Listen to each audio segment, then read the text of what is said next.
आदिवासी भागांमध्ये मूलभूत सोयीसुविधा उपलब्ध होण्यासाठी सामूहिक प्रयत्न आवश्यक. आदिवासी विकास मंत्री डॉक्टर अशोक उईके. पुणे, दिनांक 11. आदिवासी समाज विकासापासून दूर आहे.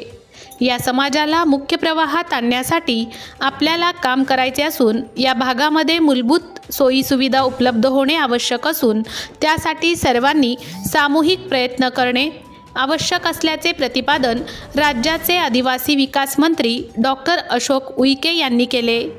केंद्र सरकारच्या जनजाती कार्य मंत्रालय यांच्यातर्फे आयोजित धरती आबा जनजाती ग्राम उत्कर्ष अभियानांतर्गत आदि कर्मयोगी विभागस्तरीय प्रशिक्षण कार्यशाळेच्या उद्घाटन प्रसंगी ते बोलत होते. यावेळी आदिवासी विभागाचे सचिव विजय वाघमारे, केंद्रीय जनजाती आयोगाचे सहसचिव अमित निर्मल, केंद्रीय जनजाती मंत्रालयाचे संचालक दीपाली मासिरकर, आदिवासी संशोधन व प्रशिक्षण संस्थेचे आयुक्त चंचल पाटील आदी मान्यवर उपस्थित होते.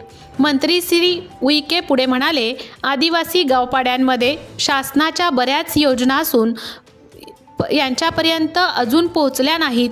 या भागात रस्ते, वीज, पिण्याचे पाणी, शाळा, गुणवत्तापूर्ण शिक्षण या मूलभूत सुविधा उपलब्ध करून देण्यासाठी आदिवासी विकास विभाग नेहमी तत्पर असून यासाठी शासनाच्या सर्व विभागांनी एकत्रित येऊन या भागांची पाहणी करून येथे सुविधा उपलब्ध करून देण्यासाठी काम करावे. प्रत्येक योजनेची प्रभावीपणे अंमलबजावणी करण्यासाठी लोकसहभाग महत्त्वाचा आहे असे सांगून ते पुढे म्हणाले, आदिवासी भागामध्ये लोकजागृती झाली पाहिजे. आता लोकांपर्यंत आपल्याला जावे लागणार आहे. आदिवासी लोकांचे जीवनमान उंचविण्यासाठी सर्वांनी प्रयत्न करावेत.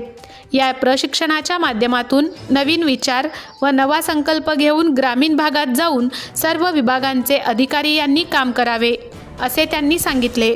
प्रधानमंत्री नरेंद्र मोदी यांचा 2047 पर्यंत विकसित भारत बनवण्याचा संकल्प असून त्या दृष्टीने विभागाने काम सुरू केले आहे.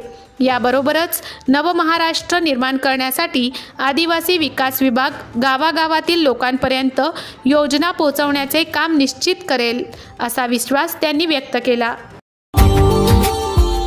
Subscribe now and press the bell icon. Never miss an update.